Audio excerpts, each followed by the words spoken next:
A pleasant good afternoon to all. Today is the second day of the Faculty Development Program 2017. Hope all are back with much more eagerness to listen to yet another eminent personality. Let us begin today's program by invoking the blessings of God.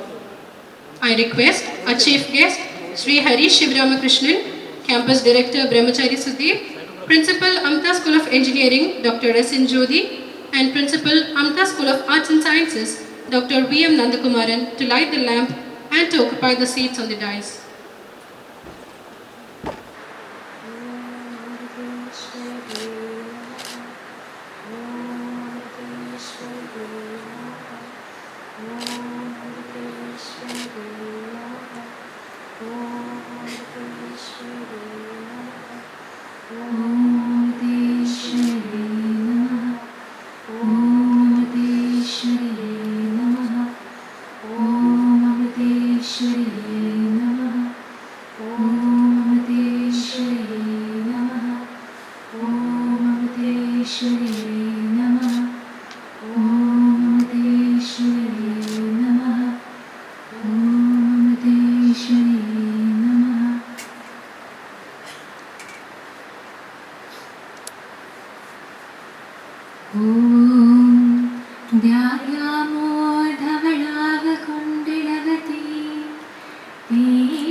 I welcome Dr. P.V. Ramanathan, Chairperson, Department of English, to welcome the gathering.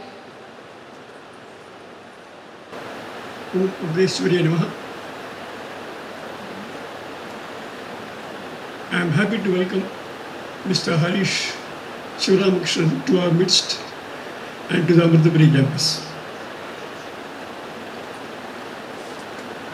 I welcome our campus director, Brahmachari Sudeep,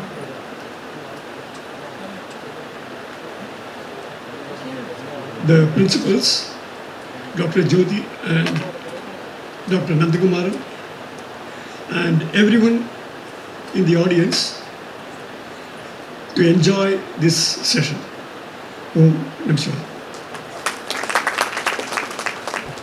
Today, we have here with us Shri Harish Shivaramakrishnan, who is an engineer, marketer, designer, and rock star. This exquisite Carnatic musician is the frontman for Agam, the popular multi-award-winning 7-member contemporary Carnatic progressive rock band. He currently works as the user experience manager at Google. Although having graduated in BE Honours Program in Chemical Engineering from Birla Institute of Technology and Science, Pilani, his calling to client-side programming and design led him to be one of the first engineers to work on Adobe's Flex platform and went to become their worldwide developer evangelist. Adding to his diverse set of skills, he worked with Myntra as their UI architect and as the VP for front-end engineering and UX at FreeCharge.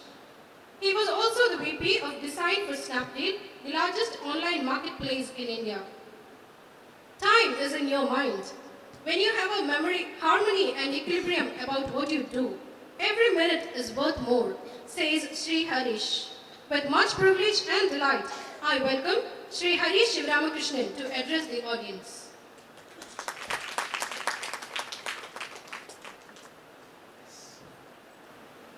Good afternoon. Good afternoon. First of all the dignitaries here and all you guys, thank you so much for inviting me here. It's my third time here. I think I came to this campus for the first ever time in 2009 to address a bunch of very eager students trying to evangelize the technology that I was working in at Adobe at that time. Then 2014 got me back to this campus for an entirely different reason. My band played at the cultural festival here. again, a fantastic, happy occasion to be in this campus, and this is the third time over here, and I'm always very privileged to be in the midst of all of you all. So thank you so much for inviting me here. And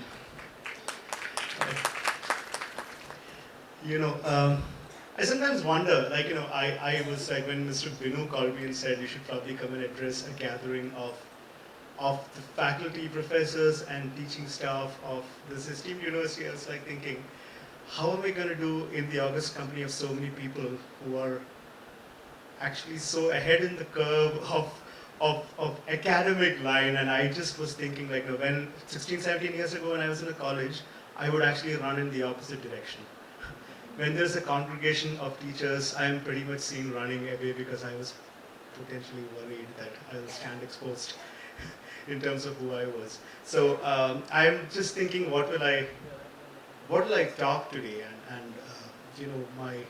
My intent here is to keep it super free form, probably tell a few things that went through in my life. I'm an engineer, by the way. I think a lot of people here, and all of you all are probably engineers at some part of your life, and then you became somebody who's imparting engineering training to young aspiring engineers. So I thought it would be interesting to hear the story of me as an engineer and the facts and fallacies of what makes me today.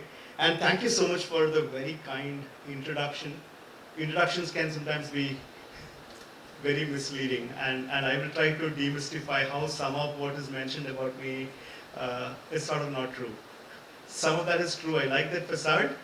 When people say nice things about me, I feel really nice. I call my wife and tell her, look, people are saying nice things about me. But the reality is, I need to sometimes think how much of this is actually true versus how much of this is actually something which is of my own creation. So let's kind of go back. How many of us are engineers by choice here, if I'm allowed to ask? Engineers by choice? Not a lot of us. How many of us ended up in engineering and started liking it? All right. How many of us ended up in engineering and still do not like it? Nobody's looking back. You can be honest with me. I'm starting with myself. Honestly, I was like, 17 and a half when I went to study engineering. Roughly around that age, I had no idea. Somebody told me it is good to do engineering. And coming from a standard classic South Indian middle class family, where doing anything else would actually mean that 17 years of your life is not really worth anything. So I just thought that I should make my family very proud by going and doing engineering. And just now I met Jyoti ma'am outside, and she was telling, you are a chemical engineer, and she has an illustrious family of chemical engineers. My heart sank because because I can't even put into words how terrible I was as an engineering student. That's where I want to begin, because you guys are potentially teaching aspiring engineers, right? And many of them, trust me, are in this esteemed university because they don't know better. There might be a small percentage of them who really want to do engineering and they're going to shine through anyway. But there is a large percentage of them who are here because they did not know better. And it's not their fault. That's how we are. We don't know better at 17. We don't know better at 18. So they're all here. And they all think that it's actually good to be away from home. And many of them probably might be coming from non-co-educational setups where they're just happy to be around in a more sociable, sort of better socialization is possible in engineering college, because people just have these beautiful pictures about, not so much like the Anandam movie, but I think still somewhere around engineering has this sheen and glamour of being like this nice escape from all your higher secondary education that you have. So some of what I want to tell you today is, I want to put myself in the shoe of that engineering student, and this is purely me, and what worked and what did not work for me. And some of these, I'm taking this extra courage today. I am nobody to tell professors how subjects should be taught. That would be stupid. Because if I knew better, I should be teaching.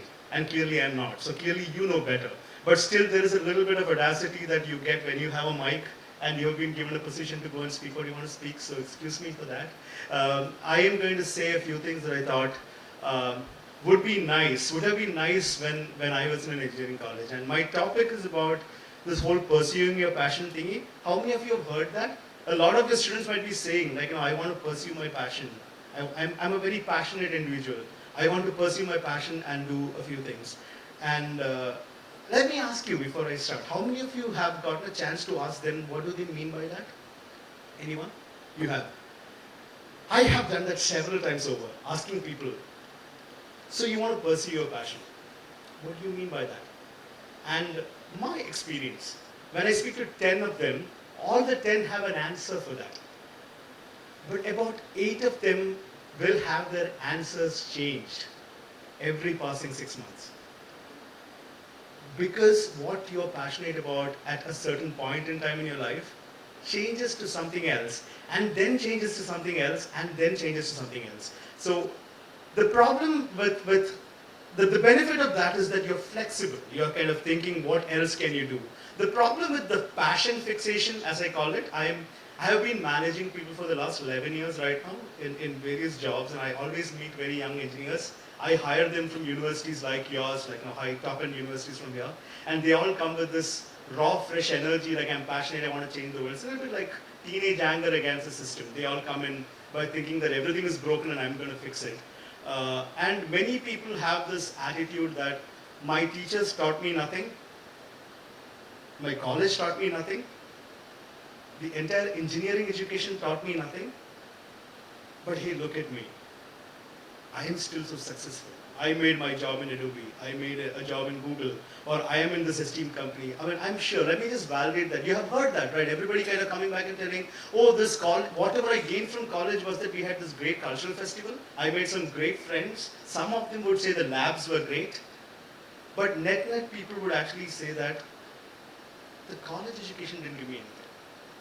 It potentially transformed me as an individual, but academically, I did not gain much.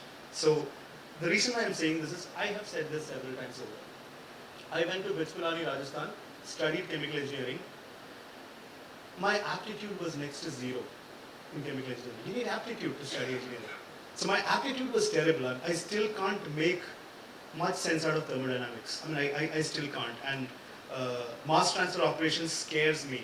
Transport phenomena worries the hell out of me. Like, these are all subjects in chemical engineering. And what happened is, that directly translated to me saying this engineering education is giving me nothing. When at 37 right now, I am looking inward.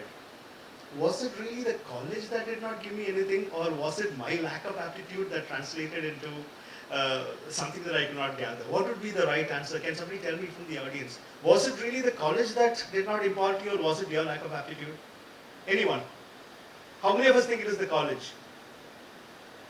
Be honest here. I mean, it's okay. I'm not going to judge you. Everybody thinks the college is fine. How many of us think it's the aptitude? So we all think the problem is with the student, right? Approximately. That's what we are saying, net. So we're all fine. The students are in the wrong place. This guy should be probably studying economics. He just showed up here. That's what we all think. Okay, I mean, I get that. Now that's where the problem lies. Now, when I started hiring people for the IT industry, I met a lot of these guys from mechanical engineering faculty, chemical engineering faculty, from civil engineering faculty, electrical engineering faculty, all knowing C++ at varying levels of understanding, and vying for a job in software industry. You know why they do that? That's because the software industry is an equalizer. All your CGPAs, all your ability in core subjects all get watered down, and you're all programmers right now. And that's what programming industry does to you, because it's the same job that everybody's doing. Suddenly all the 9-pointers and the 7-pointers now become very socially equal. And what happens is everybody thinks, whatever it is, I just have to become a software engineer. And what, beyond the salary, beyond the happiness that you got a job, a lot of these young kids actually feel that my social propriety went up. Like, I was this complete stupid bottom 10% in my class in civil engineering, but hey, now nobody worries about it. I am a software guy, and I am the same as anybody else who came from computer science, from IIT, from NIT, and I'm doing the same job. So let me pick back my story. R.K. Patnaik, who was my dean in instruction division once called my father and said, "Your son will amount to nothing." He said, "Your son will amount to nothing." I mean, God bless his soul. His son is my batchmate. He's my colleague in Google, sits 3 desks away from me, and we still laugh about it. And he potentially told the same thing about Anup, who was his son, and said, "My son is also not going to amount to nothing, to anything." So now my father got worried, and he called me and said, like, "Professor Patnaik, extremely respected professor in the line of chemical engineering. There are very few people at that level. He has written 5 textbooks and probably has 2 PhDs and has a bunch of patents going in his name, is saying that you will amount to nothing." Have you ever had a chance to tell anybody that you will amount to nothing? At least in your mind? Once at least? Honestly, I have. So it's okay to accept it. A lot of us think it, this is hard to say in Malayalam. Malayalam, it's very easy to say. Like, even engineering, this is like a very standard response that you get. Now, how do we sort of help ourselves? Now what happens is this gets very stressful to you guys, because you are here to teach people and you need to get the respect of all these students that are coming in so that they kind of come back to you and believe in your ability to impart this training. It becomes a very, very circuitous, problematic thing. So let us pause on that thought.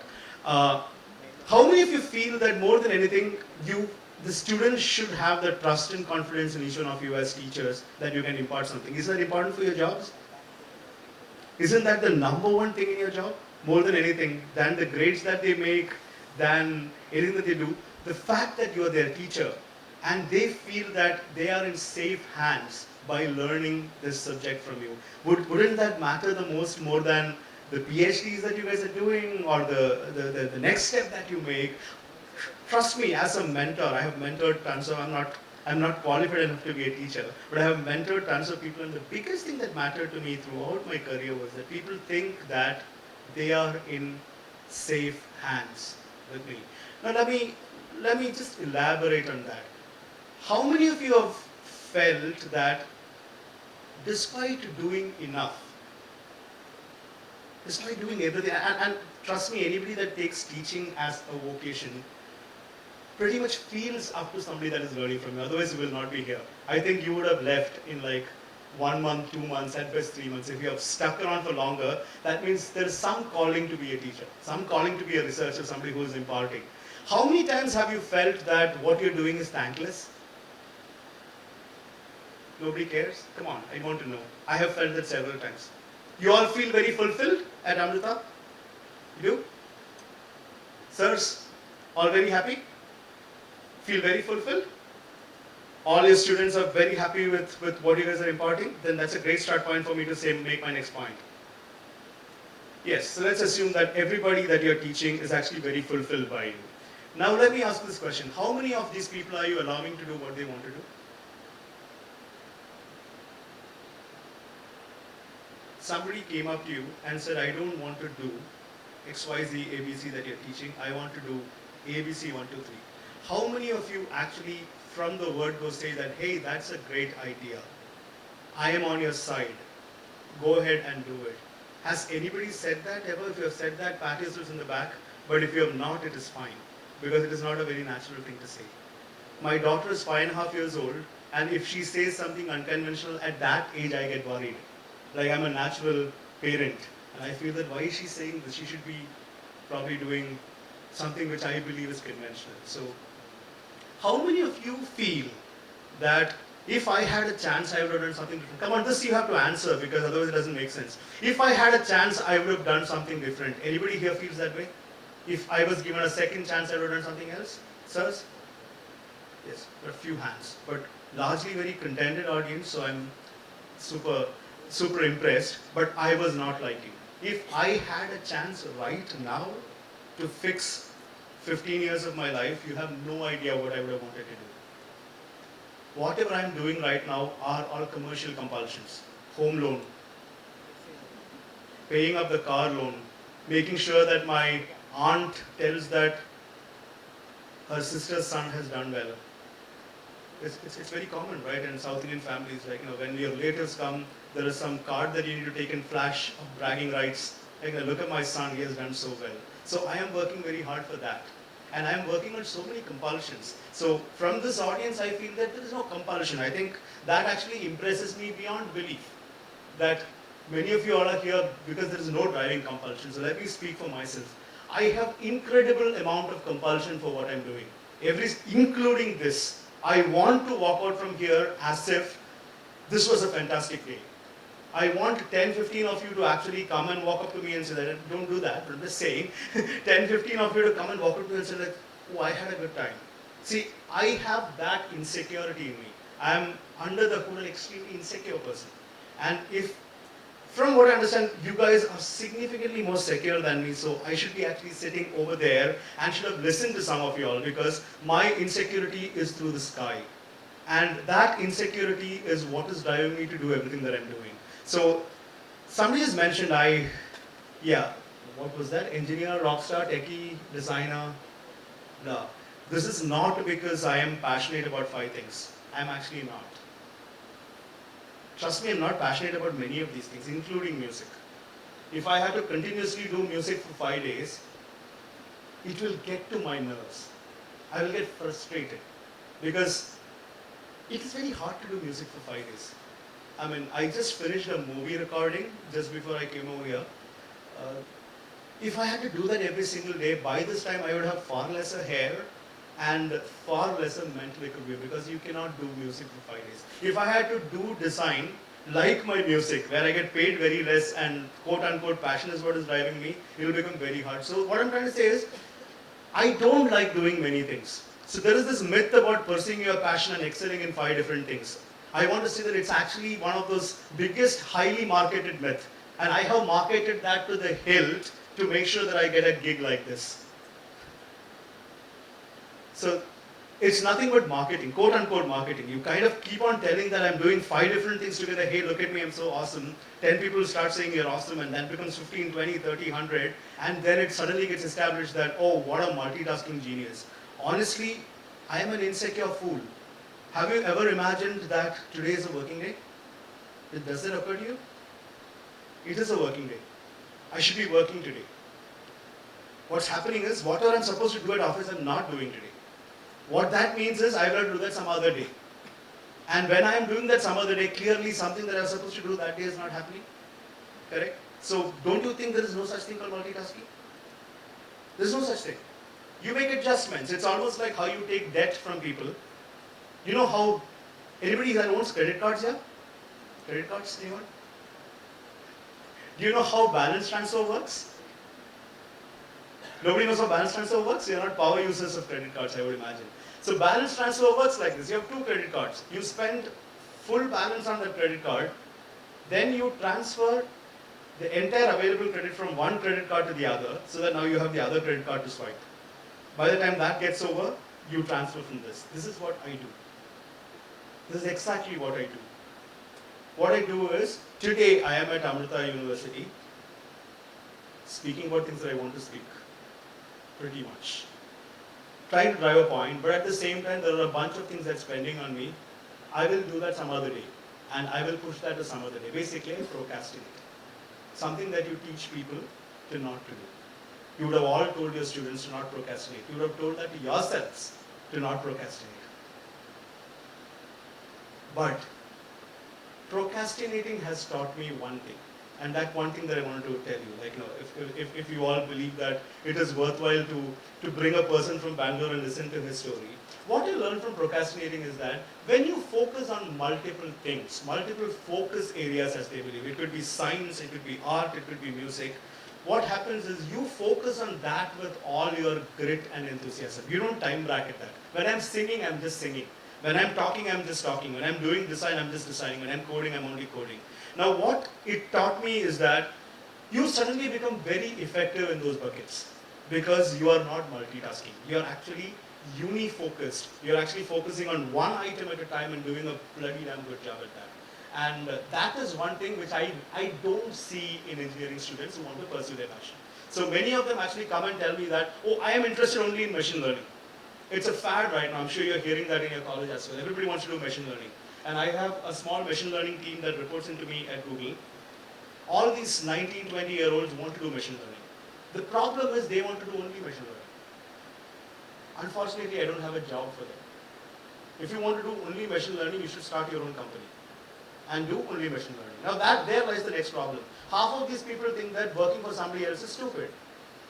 Do you have the startup bug on this campus? A lot of people telling that, like, working for somebody else is so 90s. I used to say 80s, now it is like all 90s. And I want a startup. Why do you want a startup? Because I'm passionate about this XYZ ABC and I'm just going to knock this out of the park. It's almost like a football match, like, get there. The problem is, how do you rein in this passion craziness? Like, every time somebody comes and tells me I'm doing something because of passion, I get frustrated. I'm sure I'm going to share that frustration. You're passionate about something. What about that right now? I'm very passionate about Bharatanatyam. I'm not. I'm just saying. If I danced, it would be a bad idea. Right on the stage. Many people's passion is sort of like that. They have no idea if they can actually pull that off. They have no idea if they have the right training for it. They have no idea if they want to kind of try and go there and understand how exactly can this kind of work to their favor.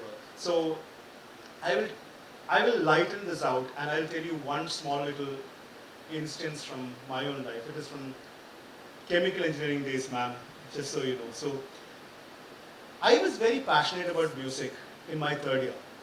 And that particular day there was an audition to actually perform for an event which has got Hari Prasad Chaurasia as the main guest of honor. And if I win the competition, I get a chance to perform in front of him. But the same day I have an experiment called the boiling kettle experiment. Anybody from the chemical engineering faculty here at all? Anybody? No one? So ma'am, you have to really excuse me for this. So I went for the boiling kettle experiment. Anybody can take a stab at what would be boiling kettle experiment? Come on, somebody needs to speak up. I've been speaking for so long. What would be a boiling kettle experiment? Somebody from computer science faculty, please. Boiling kettle experiment. Use the English and tell me.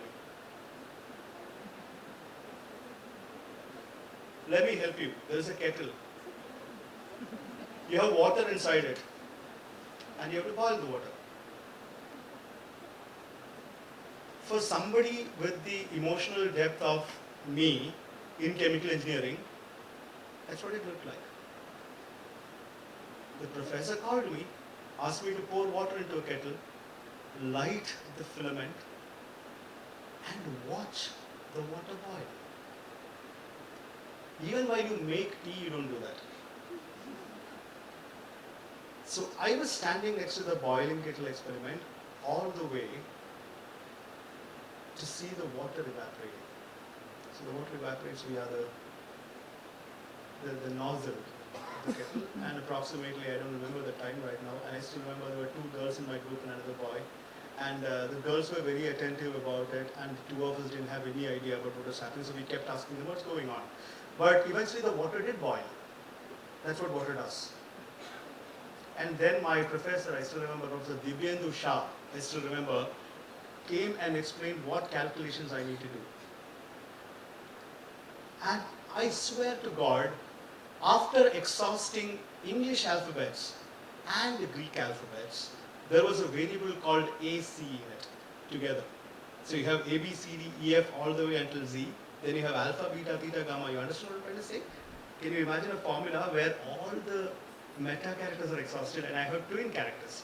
So you have a single variable called AB. And I was actually holding that upside down, the whole formula sheet. And they all looked like a different language altogether. It was just the formula sheet that was flipped over. And I'm still thinking about going and singing to make sure that I get a chance to perform with Hari Prasad Chaurasia. What I did was super spectacular. I wrote an answer called 17. I wrote an answer called 17. And once I wrote the answer 17, I handed over that to Professor Divyendu. And I went off. I went and practiced, sang, and I got a chance to sing in front of everyone. Professor Divyendu called me the next day and said, if you can explain me in simple terms how you got that value 17, then I'm going to pass you in this experiment. I was just looking at myself. If I don't pass this experiment, I will have to make, I think, 35 on 40 in the comprehensive examination to pass the subject. Otherwise, I'll have to spend one more. So what is called as backlog in arrears, what do you call that in our era? You know what I did? I came up with absolute hogwash as to how I calculated it. And at the end of it, I still remember very fondly, Professor Dibyendu was my biggest motivation. He actually took me to Professor Nadarajan and said, this guy is good in analytical reasoning, very unsuitable for chemical engineering. Because he took this entire thing, flipped it over, and gave me absolutely mind-blowing reasoning for something that will never work. But he had like excellent reasoning, so why don't you take him in an analytical reasoning project where probably he can use topology skills or probably use mathematics skills to actually improve subject. That one moment stood out for me. Instead of penalizing me for somebody that did not understand the boiling kettle experiment, a faculty from chemical engineering walked me. I still remember him holding my hand and walking me to computer science faculty and saying, take this guy, teach him analytical reasoning. And that one moment even now stands out in me. And I really wish every professor of mine actually did one such thing to me. Why do I remember Professor Dibyendu? I remember him because instead of looking at my fallacies, instead of looking at my lack of ability, he actually flipped that over on myself and said, okay, so the difference that day was that Professor Patnaik told I'll amount to nothing, and Professor Dibyendu told that I will actually amount to something. And both of them were in my college. And I remember the person that told me, you will amount to something.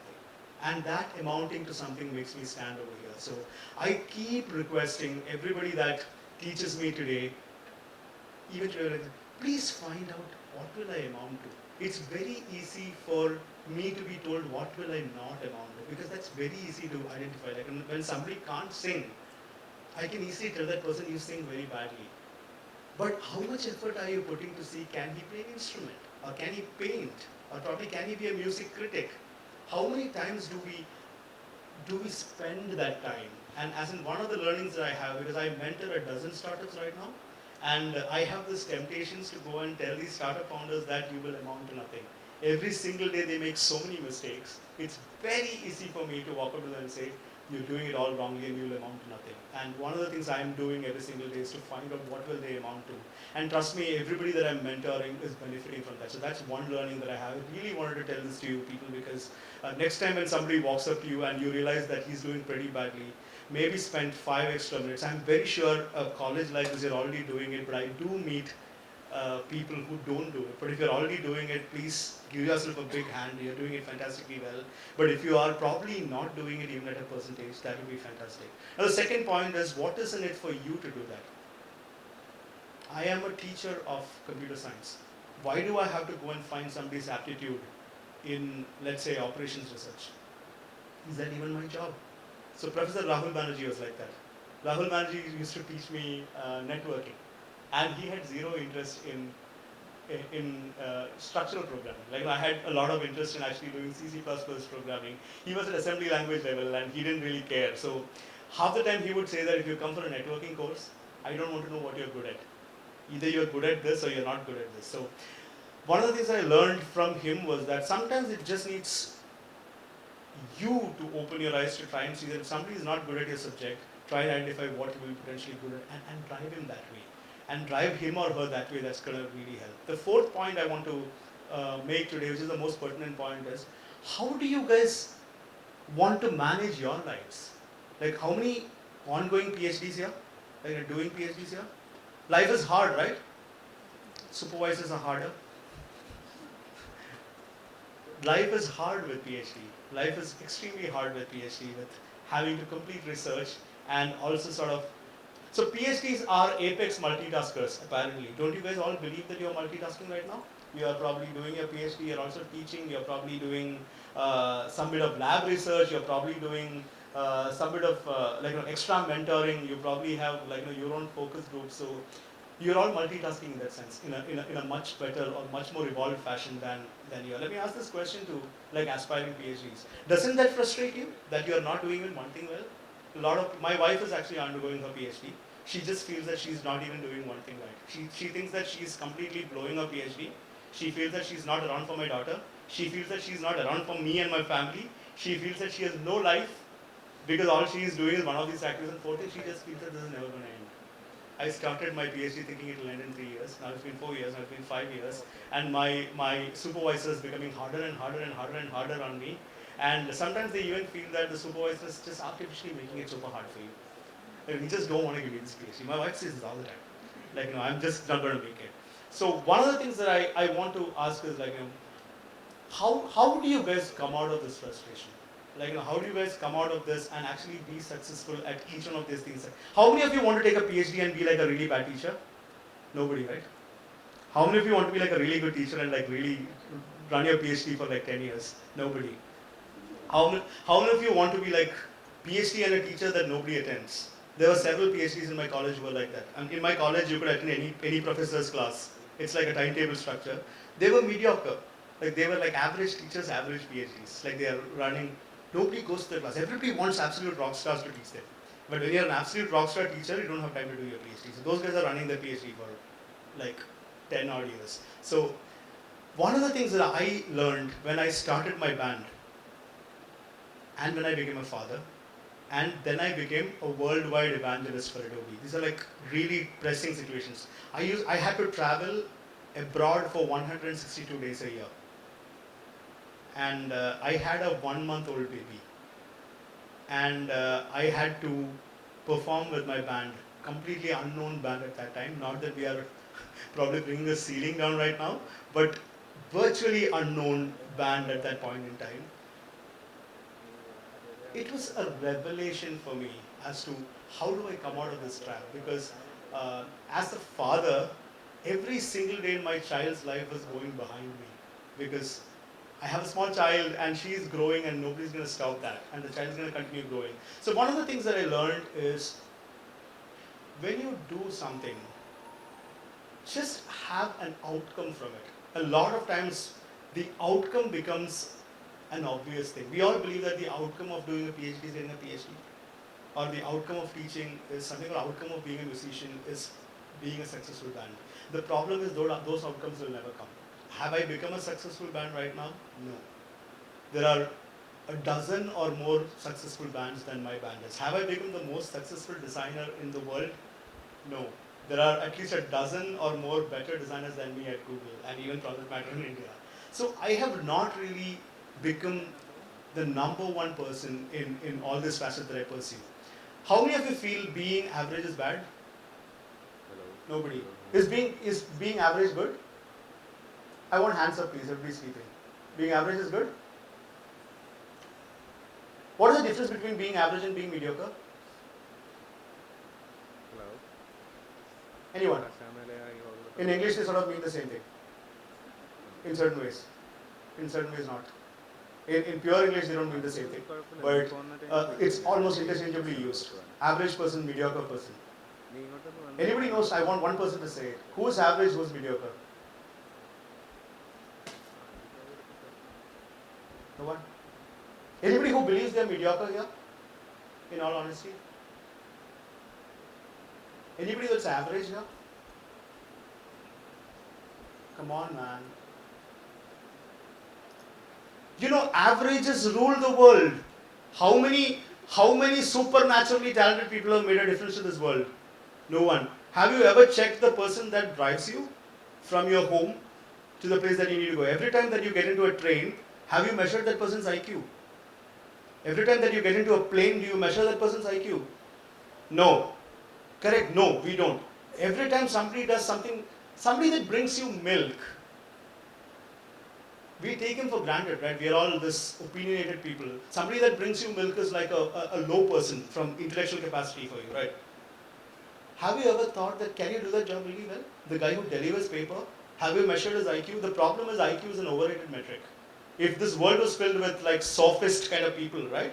Only high IQs, if this world was filled with high IQs, most of us will be actually starving right now. Because it just becomes a battle against time. Because high IQ people cannot settle for things that require to be done. Like, no, we all live because things get done. The fans are running right now. It has become so taken for granted right now. My mic is working. Tons of things just work right now. Have you ever thought about the people that make this happen? These are not your Einsteins. These are people that work very hard to make things happen for you. So anybody who's, I'm a proud average over here. I'm an extremely proud average. I'm not mediocre. I'm proudly average here. So I sometimes feel that we should all sometimes just stand up, take a deep breath and say that it is all right to be average. And you should probably get a chance as teachers, tell your students also to believe that it is actually okay to be average. See, because many of the people actually judge the averages, because it's very easy to look at the highly intelligent and bottom of the class. They are very obvious. You can see that they both shine like beacons. But there is this large bell curve. Do you guys have bell curves in grading here?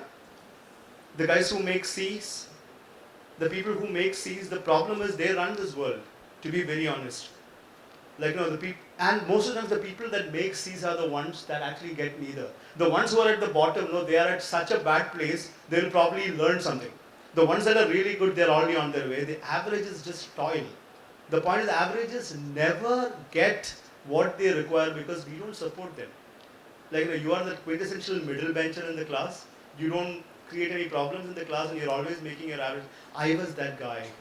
And I was that guy all my life. And what I've realized is like, no, it is alright to be an average. And I request you to say that to your average students. And sometimes say that to yourself if at any point in time you feel, you know what you gain from that. As an average, you always have some place to go. And that place is always a better place than where you are. This is what happened to me. I was an average programmer. And that led me to become a better programmer. I am an average musician. So I practice 8 hours a day. I am an average designer because I have no formal design training. I spend at least 3 hours reading design journals because I'm average. If I knew everything about design and I am better than everybody out here and I see no competition on the surface, I'm not going to do anything. The problem I have seen that, and Larry Page, who is the founder of my company, says that he was the quintessential average student in class, and if he can found a company like Google, there is no, and I was very touched when he said that in one of our all hands, where he actually said he was an average programmer, but he had a vision. The point is, when you have a vision, you work for that. Most of this hyper end of the low and high, they will solve for niche problems. They will solve for, like how our Elon Musk is solving for batteries. You don't want everybody to solve for batteries. You want somebody to build cars. You want somebody to be able to build a better electronic power steering. You want somebody to actually build software. I mean, how many of you are teaching like computational computer science here? Like something which is deep level? Anybody who's teaching like, discrete mathematics structures and stuff like that? Anybody who's DMS? Anybody that is probably teaching nobody? So what do you guys teach? I just want to understand what is it that you guys mostly teach over here? Are you guys teaching data structures? Are you teaching like database systems? Just curious to know. Sirs? Or are you teaching software engineering as professors? Correct. No, I just wanted to know who's teaching DMS. Anybody who's teaching DMS, I just wanted to understand. Who's teaching DMS? Anybody who's teaching any mathematics of computer science, theoretical computer science? Okay, did I break the apple cart by asking that question? I was not going to pinpoint anyone. One thing that I learned is half the people that I tried to teach DMS did not understand DMS. And many of the computer science guys who are supposed to have like very strong topology skills don't understand heterotaker topology. I've seen that so many of them, and simple graph theory, a lot of people don't understand. And most of my work is at least these three subjects, like simple DMS, simple topology, simple graph theory. If you look at Google search, it is entirely built on these three large pillars. But most of the people actually come with a computer science background, accepting some of these research-oriented kids from IITs. I have to give credit to them, and some students from some of the top-ranked colleges, like for example yours, VIT, BITS. Otherwise, I don't see it. People don't really come understanding their subject. That's primarily because they have been on the average curve of their subject, and they have been toiling all their way to pull their grade from C to B. That entire effort has been to study a subject in a way that I will answer 2 questions correctly, that will give me 16 credits, that will take me to a B. And then they end up in a company like mine, and what I see is they just toil, and eventually go down the drain. That is probably because the average people are not supported. The average people don't get any support. I mean, I was an average, I got no support. My point is, like, when I went and asked for advice, my professor used to say, in Hindi they used to say, Tera to waise si banega. So it's almost like, what will you do by pushing extra? You've already flunked all your 3 subjects. I am not in any way alluding that that happens over here. I'm talking about what happened to me. But if this happens, it's going to be like super duper hard. So one of the things that I'm learning from my career working in IT industry is that there are tons of averages there. Engineering colleges are producing lakhs and lakhs of averages every year. Do we at least agree on that? Every year that graduates, the majority is average? Does that really mean that our college is not good? No. That's because that's how the world works. You have 100 people, about 65 is going to be average, which is why the C grade is at 6, which is why your grade point average of 6 is actually average. Anybody who's above 6, you'll start calling him above average. That's the problem, is half the world is average. So you guys are going to produce 65% average every year, not for any of your fault. So the point is, are the 65% average people really empowered to succeed in chemical, mechanical, civil, computer science? Are they empowered? My answer is no, because I've been seeing them for 16 years right now. I've been in the industry for 16 years. The averages are what is making our country really hard to produce great, at least software engineering talent. And many of these averages because of skills like mine. Like, they sell themselves really well, they start up, they find smarter people to work for them, and they actually get out. But the real smart ones are only the top 10%, and most of them leave to the US. They get admitted in seriously good universities, and they are gone. They're not going to come back, and very few of them stay back. The reason why this is becoming hard, because in Google India, I was just mentioning to Sir when I was speaking to him, I am trying to increase my team size from 7 in India to 20. But the problem is, to get to that 20, I need to find empowered averages. But what I get is average averages. You know who's an empowered average? An empowered average is a person that clearly knows what he is good at. And that is probably not tests. He is just not good at tests. So test requires a certain mental ethos. To write them, to remember them, to actually structure them, to do that in time. The biggest problem with tests is it takes 15 minutes to write a test. Is that 15 minutes here? A test is about 40 minutes?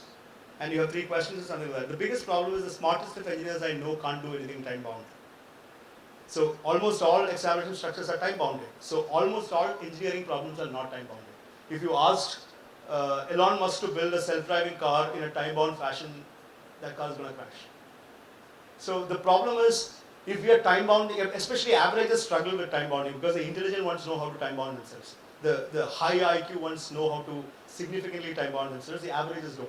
So if you are teaching averages at all, please help them come out of that time-bound model. It's actually all right. Like, they're going to do badly in their subjects. Okay, their grade points are going to be bad because you can't change the education system to help the averages, because there needs to be bell curves and there needs to be calibration. So you can't say everybody is good, I'm going to take away GPA, and there's really no calibration. But especially if you're building students who need to come and work in the industry, my firm request is that if somebody is talented in a non-time-bound problem, encourage them. A typical non-time-bound problem is like a mid-length problem. What is a typical mid-length problem? Mid-length problem is actually implementing a performance system to actually reduce the query latency of a database system. Can that be done in 15 minutes? Can somebody write a code to actually control query latency in 15 minutes on an assignment? I don't think so. It's going to be hard. They will all use what is on Google, copy paste, either learn the algorithm, copy paste it and run it. They're not going to solve for it. What if you give that problem for a month? Like, latency from 5 seconds to 2 seconds, I can promise you from the 65%, about 10 of them going to come out successful. Because they are average because they are time bounded. A lot of average people don't succeed because you time bound them. And they are time bounded in their entire life. That's what happened to me. I sometimes think I will probably, be able to learn thermodynamics now if I was not time bounded. My brain just does not work. It's almost like imagine something, that imagination takes me 15 minutes. So in physics that happens, that imagine a sphere, then cut that into 2 parts.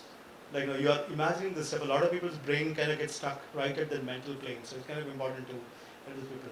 Now the last thing I'm going to say before this is the most controversial part of my talk. How many of you really will remain teachers for the long enough time?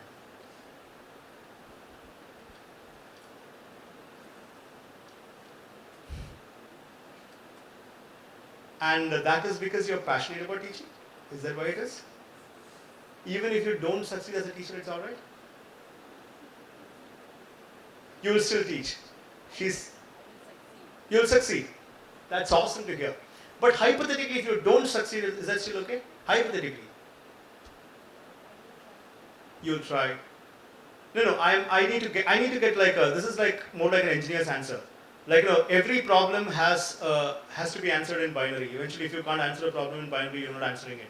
Like everything else is an attempt to go to binary. So you are either 1 or 0, and life has to be 1 or 0. So you either succeed or you don't succeed. My question is, what if you don't succeed? Will you still continue teaching?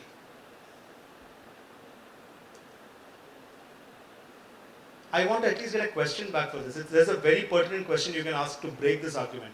At least I want to hear that. What is the measure of success? Thank you. Question back to you. What is the measure of success? Yes. It will be A. Feedback from students. What else? No, quickly. We are getting done. I'm going to get out from here and you can all do better things than listening to me.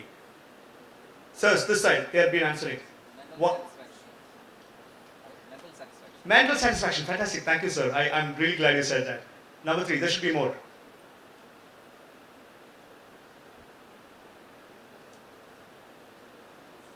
I heard only 2 things. Feedback and mental satisfaction. Is that it? You get these 2, you're successful. And if you don't get these 2, you're unsuccessful. Is that what you're saying? No, that can't be true. That just can't be true. Learning. Okay, 3 is learning. You need to learn more. If I learn more, I'm successful. And if I don't learn more, if I stagnate, despite getting great feedback and great mental satisfaction, but my learning for the last 10 years has been 0, you are unsuccessful. Okay, last question.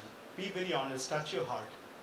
When will your student call you a successful teacher?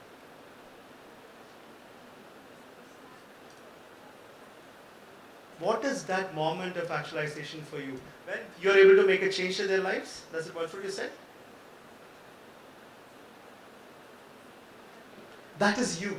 That's you. I completely agree. I'm asking, when will a student call you a successful teacher? Anyone? Have you ever thought about it? I'm sure. I am not a teacher. I just teach to con people. But you guys legitimately teach. But this has to have an answer. And that answer is important for me. That's the learning I'm going to walk out from here. What is that one moment from your student where he or she is telling you that, ma'am or sir, I believe that you are a very successful educator?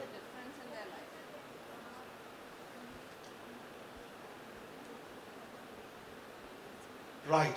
So if the teacher can spark the innovative, absolutely. You know what? I am just going back to being that 17, 18, 19-year-old.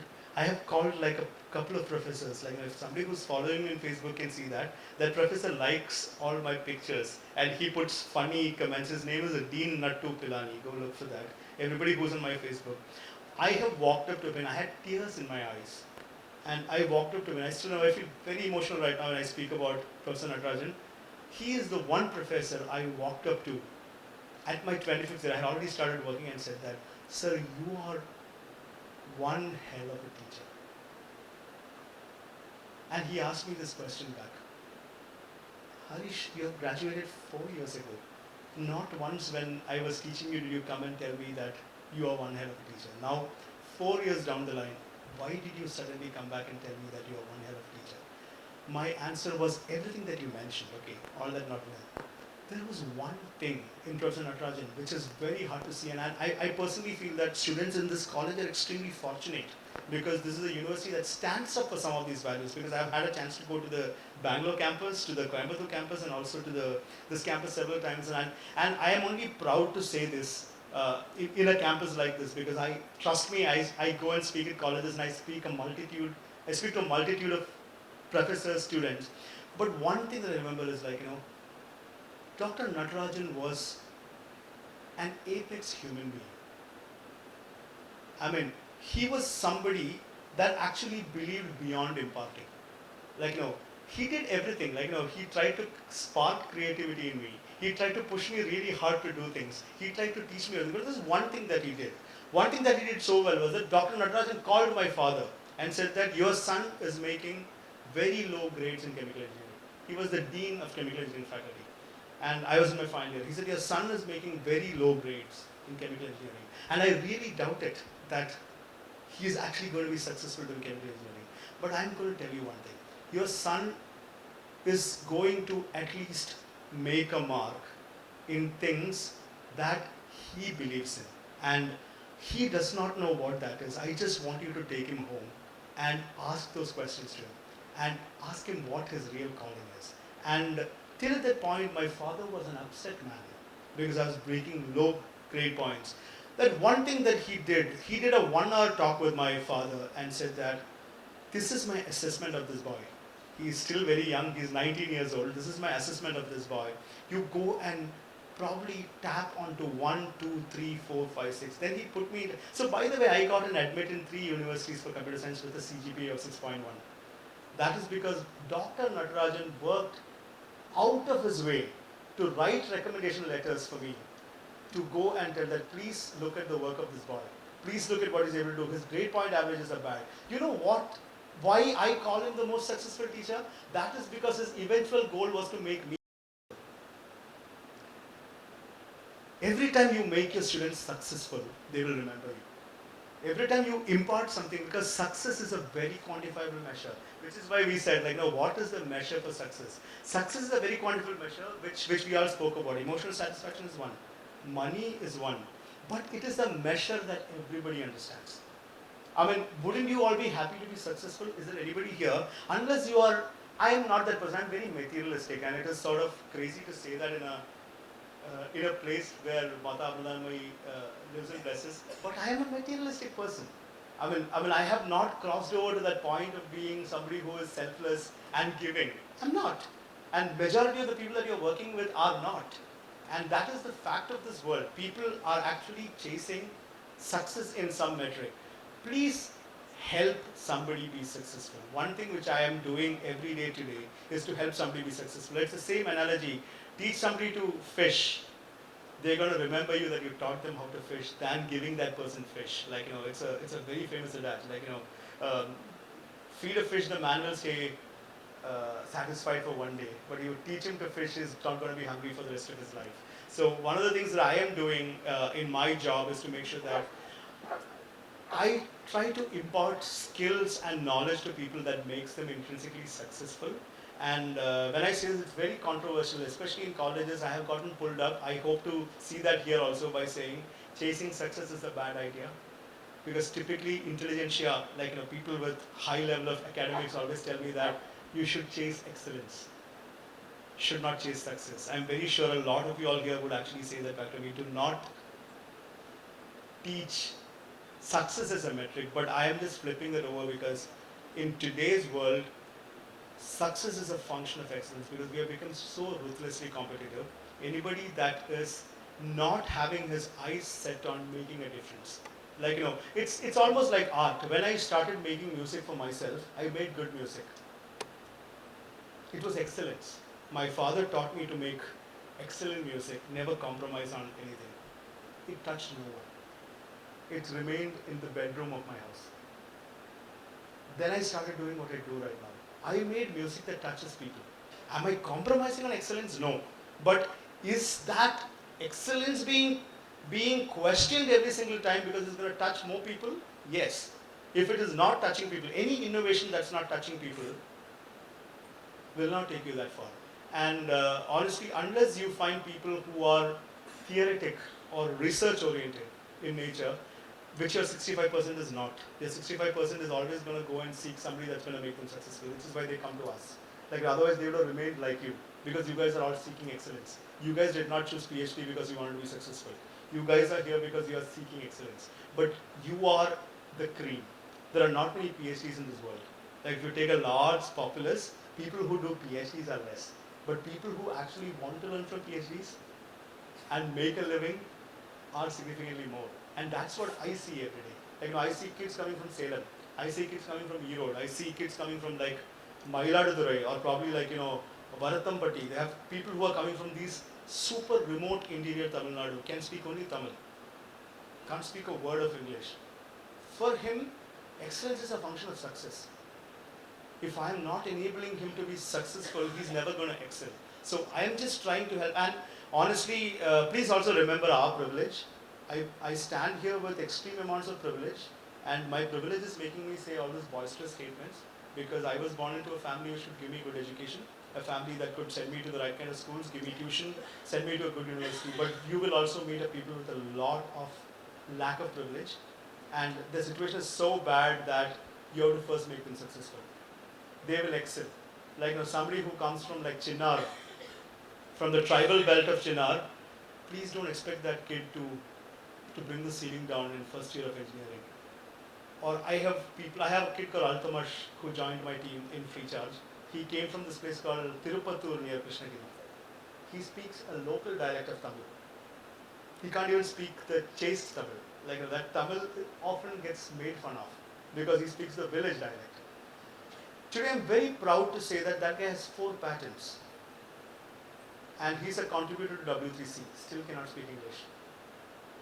He can only write code. And and you can look that person up. His name is Mohammed Altamash. Like recommend you to go and just search for his name. You'll see at least a bunch of check-ins from him onto SVG spec. And I am so proud I could mentor him. I did not teach him English, but he became successful in his own merit because we could identify what he's doing. Now I could have told him, your excellence comes from your basics. Like first learn how to articulate yourself, then learn to study a subject and blah. Sometimes making those small adjustments to make people life ready. I very humbly urge, and I could be wrong. This is just, and I have to confess that you as professors know a lot more than me. So all my statements, please excuse my brevity on these things. It is only my viewpoint because I see people from significant lack of privilege succeeding in my world only because somebody set them up for success. So please help people succeed. I request you, if I ever get a chance to learn from some of you, I'll just remember that please set me up for success. It is very important for me to be grateful for the fact that you set me up for success. And the last point is, everybody that is choosing to remain teachers, there were people who said they will do something else later. Please come to our industry. We are always looking for PhDs. We are always looking for people who are looking to do something outside of teaching. And specifically, my company Google is always looking at PhDs. This is not a hiring call or anything, but then at any time in your life when your vantage to life changes, always remember that our industry, especially the computer science software industry, has a lot of respect towards people who are actually researching and doing science as a passion. Please come help us build the world better. So always remember that we are still present. And people that are continuing to teach, please give us good engineers. Please continue contributing to our ability to change the world by teaching your students in a way that makes them better engineers. And fourth one, please tell them that it's all right. I don't know how often do you say that to them. If you're not saying that often to them, my request is please tell your badly performing students that it's all right. A lot of my juniors actually just want to be tapped on their shoulder and be told that it's all right. As teachers, I humbly request you to tell your students that it's all right. And whenever they know it is all right, they're going to do well. Whenever you tell them it is not all right, they're not going to do well. So that's just a soft requirement from my side. I humbly plead you. Every time somebody has been told it's all right, they've done well. And I have met people with insane amounts of inferiority complex because they have been continuously told it's not all right. And almost all companies are now hiring people with arrears. Just so you know. Just so you know. Don't encourage people to have arrears. It's a really bad thing. But as teachers, I just want to tell you that we are lesser and lesser bothered about the arrears and more bothered about somebody knowing his stuff in 5 years. Somebody that does not know anything in 4 years is of no worth than somebody actually knows stuff in 5 years.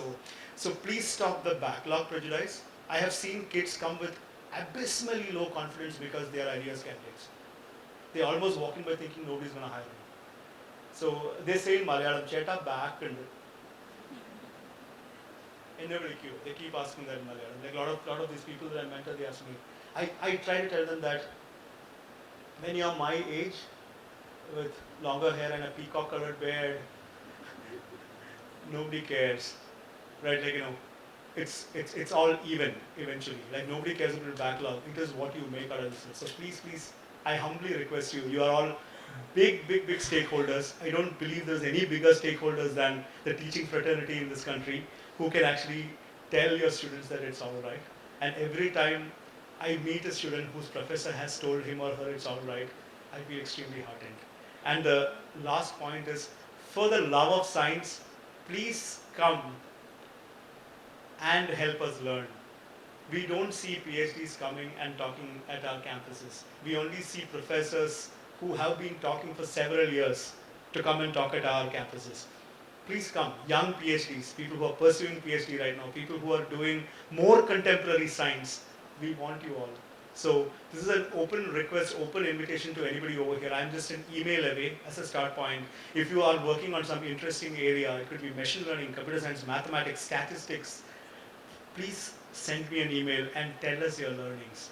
And we will be extremely happy to take your learnings and take it forward. And trust me, our people will benefit from that. So don't think that the industry only benefits by taking engineers that you create. Each one of you have some value to add to our industry. So please come. This is a very humble cry because we don't see young PhDs coming and contributing as much as we would like. We still have like very senior professors coming and they are very busy and they have extreme amount of time crunch to actually come and help young engineers.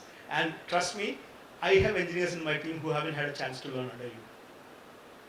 So come and help. And to that effect, my email is hxk@google.com, hxk@google.com. Just write me an email at any time. If you are working on anything interesting, I would love to hear about that.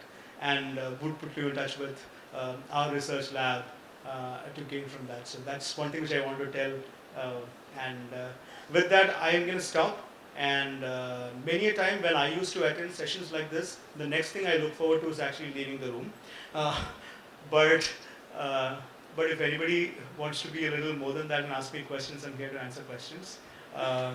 But I want you to know that there's no compulsion to ask questions. Really not. I'll give it 30 seconds. And if I get a question shot at me, I'm going to answer that.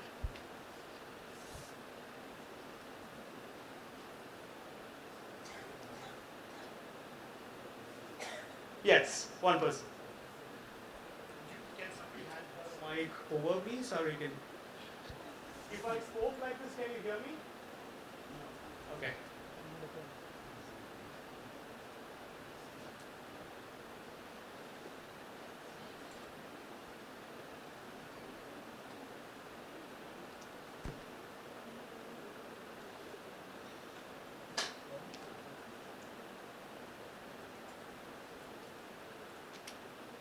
Now working. Probably she can ask it, I'll amplify it.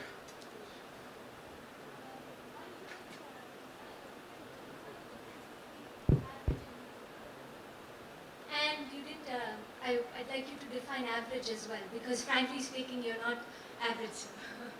Okay, so average is somebody who is performing to his peak capacity, somebody who is absolutely performing to his or her peak capacity, but still not at a place which will be considered excellent. So I am running the fastest I can, but Usain Bolt can run faster than me. That is average. Mediocre is a person who is operating at 50th percentile. I can actually run as fast as Usain Bolt, but I am running like an idiot. That's mediocre. So there are these are the two kinds of people that you meet. So majority of the average guys are actually working very hard. They're actually operating at optimal peak capacity. The other ones are slacking. So the mediocre guys slack. It's very hard to fix mediocre because mediocre has already made up his mind that I'm going to execute at my 50th percentile. While average guys are not executing at their 50th percentile, they are executing probably at their 110th percentile, but with their IQ, their background, their privilege, their social structure, their parents' monthly income, the village that they come from, family problems, somebody is orphaned, somebody has a drunkard father, somebody is actually from a social strata which prevents them from actually moving forward, is executing at peak capacity but is not able to get it. So support the average. Bring the average guy up because he's putting 110%. Look at the mediocre. Mediocre has probably everything. He potentially has everything that he needs. Like, he has probably like a good family background. He has money. He's in a college like Amrita. He potentially has the right, perfect branch to study. Still is operating at 50th percentile. So that is the difference between average and mediocre. I detest mediocre. I cannot stand the sight of a mediocre person, because a mediocre person is dishonest to himself, he is dishonest to the society, and he is dishonest to the very subject that he is studying. So mediocrity needs to be caught early in the time and tell them that you're being mediocre. Most of the time what happens is we confuse a mediocre and average person to be the same guy. And we actually penalize the average guys for a whole bunch of mediocre people, because both of their performance graphs will look very similar. Because the point is, you take the mediocre guy, what he requires is schooling. You should tell him that you are far more capable of doing things, you are slacking, you are being dishonest. That person needs to be really pulled up, you should be caught by the shoulder and be told that you are actually leeching somebody else's opportunity. You have all the talent, and look at the other guy, he's working extremely hard and he's able to do only what you've been able to do. So push yourself up, or you will bring the entire world down. So that's the difference between mediocre, and I have met mediocre people in my company from IITs. The point is, they've done really well in IITs, they came out, they just want to be mediocre right now. I'm not going to work hard. I'm just going to leave home at 6 o'clock. I'm only going to do what is required to fly under the radar. So those people are actually a regress to us making a forward motion, while average people are not. Average people are actually working at peak capacity. So people who are working at peak capacity are not doing well, we can address the underlying problem. For a mediocre person, you don't know what the underlying problem is. It is actually very deeply ingrained in him. He's a slacker, or he probably has other aspirations in life. So that is my definition of average and mediocre. And I tend to look at average more sympathetically, because average guy is trying. I don't look at mediocre people very sympathetically, because they are, for me, they are sort of ruining it for everyone.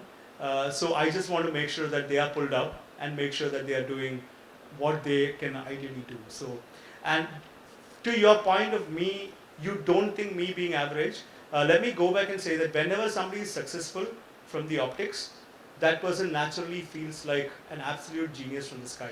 Like my story could have been very different.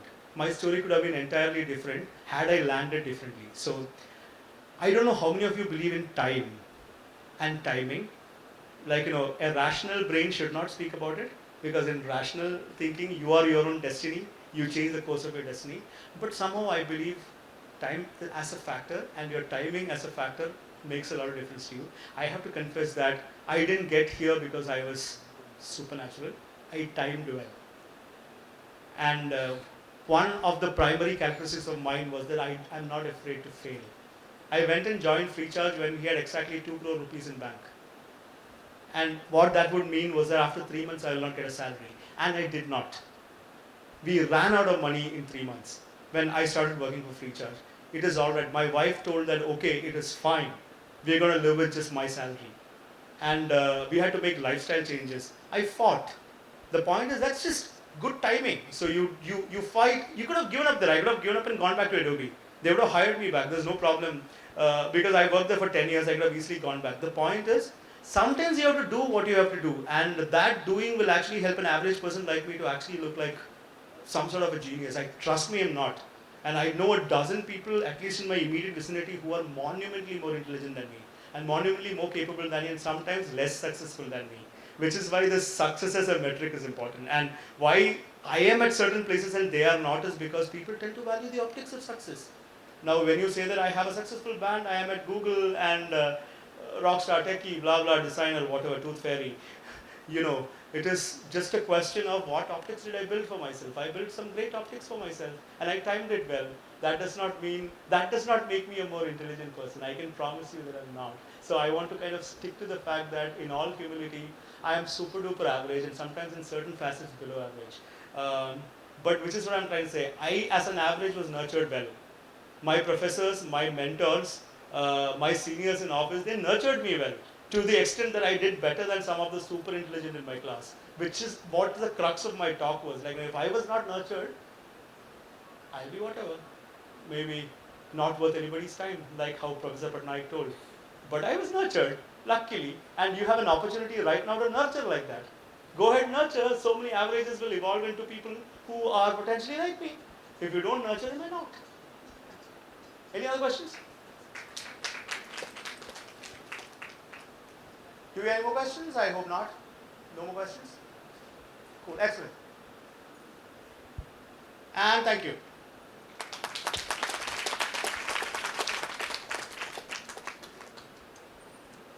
I need to stay? Okay. Thank you, sir. Thank you so much for that interesting and eye-opening talk. Now I welcome Brahmachari Sudeep to hand over a memento to Shri Harish Shivaramakrishnan as a token of our love.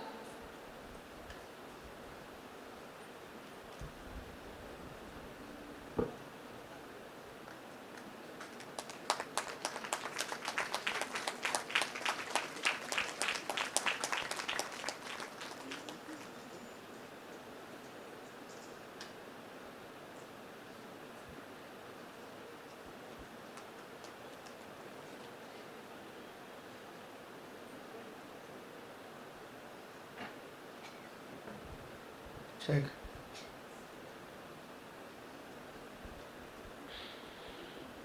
I have been, so one thing I want to tell, I have been asked to sing a song. Right. I have to say this, and I have to, whatever I fall short of when I speak, I always get a chance to redeem myself by actually singing. That is the story of my life in almost everywhere that I go. And I have been sort of trying to, so I am not a very formal person. So whatever you are seeing as the formal side of me is also a facade. And I have too many layers in me, so I'm going to take the formal facade off. And I am sort of requesting you guys to be with me on this one. I know that I would say that we have been very proper for the last 45 odd minutes. And your students will tell you what is it to be like, that thin line of being proper and still having a little bit of a good time. So I'm going to request you to have a good time in this one. I'm just going to sing for you. And as much as possible, show some support for me. And you know, the most nervous thing for somebody on stage, the most nervous thing for somebody on stage is that the audience did not care.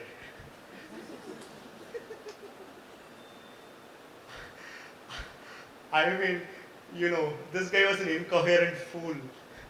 I have no time for this. And eventually he sang a song and that was good. That is how I want to go home right now. Like, you know, so he made up for the incoherence with something that he could actually do, but never mind. So I'm gonna sing, right? Anybody wants to ask anything to me, like in terms of, or I can sing whatever I want? Is that how it is? Yeah, so marketing is a little bit of my second passion. So my band is called Agam. For the people that have not heard us, this is a good opportunity to go and check our music. Especially after I sing right now, we are actually pretty good.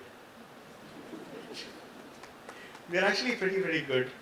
And what I am doing right now might not be a good reflection of what we sound like. So even if I sound pretty bad right now, still go and check our YouTube videos. We'll actually sound much better over there. Right. I have been singing this song off late. This song is like very close to my heart. It's a Malayalam song for what it is worth. And let's hear this. This song is called Shri Ragamo, to that note.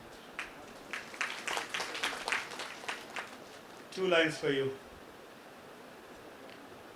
Shri Ragamo tedunnu nee veenathan puntandil snehardrama edo padam tedunnu na ee nammalil nin maunamo pumaramai nin ragamo bhuparamai en munnil nee pularkanyayai Shri Ragamo tedunnu nee veenathan puntandil.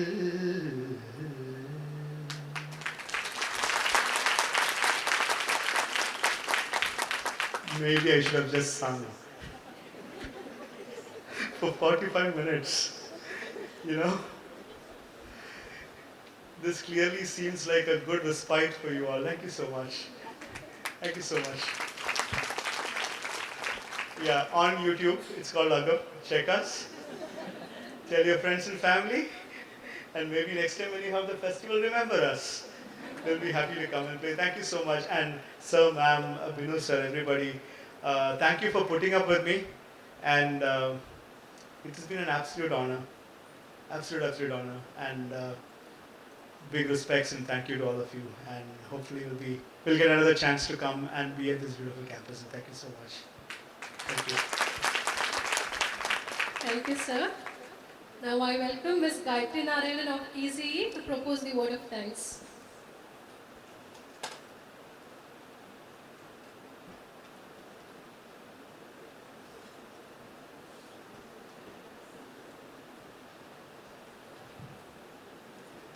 Namaskar all. At the outset, I'll say, even for a second, we never thought that you were incoherent. It was a wonderful talk, and we were eagerly listening to you. Thank you so much for being with us and sharing the afternoon with us. It really takes a lot of guts and a lot of guts to really follow your passion. And I'd like to say a big thank you to you for making us all proud to be an average person. Thank you so much, sir. And let me also take the opportunity to thank Brahmachari Sudeep, Jyoti ma'am, Nandakumar sir, and all the other organizers of the FTP for bringing such different and wonderful sessions this time for us. The past 2 days were really enriching, and we were all hooked for the whole time that we were here. Also, without the support of ICTS and GAD, I'm sure this program wouldn't have gone on well. Thank you all, and to all my colleagues, thank you so much for being here. We'll again meet tomorrow for this session, so thank you so much.